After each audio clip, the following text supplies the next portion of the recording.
Thomas comes to New Zealand. One afternoon, Thomas arrived back in the yard after a busy morning to find the Fat Controller waiting with some exciting news. The Fat Controller was going on a trip to New Zealand and wanted Thomas to come along. "You have been working very hard, Thomas. You deserve a holiday." Thomas couldn't believe his luck. "I'll see you there." The Fat Controller was travelling by plane, but Thomas had to travel across the ocean to reach New Zealand. A big crane lifted him onto Dilly the barge that was to take him to New Zealand. The Fat Controller was there to see Thomas off, and Annie came along to say goodbye too. "Have a good time, Thomas." After a long journey, Thomas finally arrived in New Zealand, where the Fat Controller was waiting to meet him. Thomas puffed along beside 19 Mile Beach, and the Fat Controller pointed out all of the sights, including people boogie-boarding down the steep sand dunes. Thomas saw that there were cars driving along the sand, and the Fat Controller explained that people and vehicles shared this beach. Thomas thought that sounded marvelous. Thomas and the Fat Controller turned away from the coast and headed into Whoopia Forest. Thomas chugged along in the shade between ferns until suddenly he stopped in amazement. "Wow, look at that giant tree. I've never seen anything like it." The Fat Controller explained that it was the biggest tree in the whole country.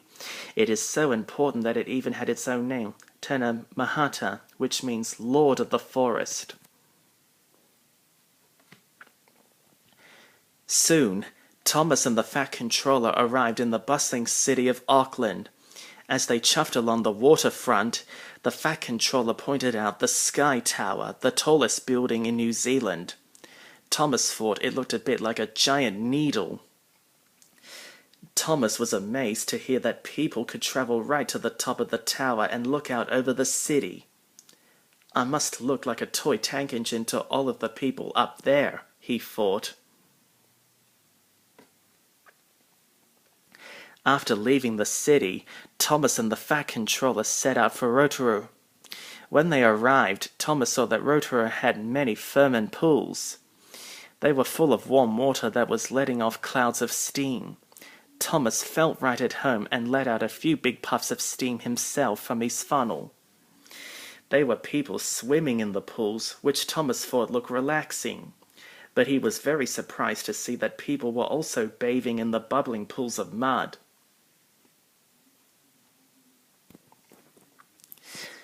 They soon reached the coast near Wellington, and Thomas was quite surprised to find out that New Zealand was actually 2 different islands. Thomas and the Fat Controller boarded Dilly to cross from the North Island to the South Island.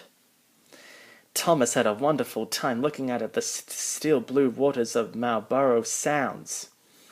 He could hardly believe his luck when a school of dolphins appeared and swam alongside them. "Hello, dolphin friends." Once they arrived on the South Island, Thomas and the Fat Controller stopped at a huge mountain range. The snow-covered peaks reflected in the lake below, and Thomas could understand why these mountains had been named the Remarkables. The sight was very remarkable indeed. The Fat Controller told Thomas people like to ski on these mountains, and Thomas thought you would have to be very brave to go flying down those steep slopes. It was nearly time for the Fat Controller and Thomas to go home to Sodor, but there was time for one last stop, so they set off to watch a rugby match at the sports stadium in Christchurch. It was an exciting game, and Thomas cheered for every try. At the end of the match, fireworks went off over the stadium. Thomas thought it felt like a party just for them. "Thanks for having us, New Zealand."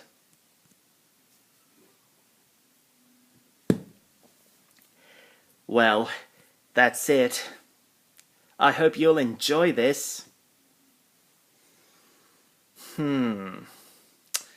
First London, then Australia, and now New Zealand. Where in the world will Thomas go next? What do you think?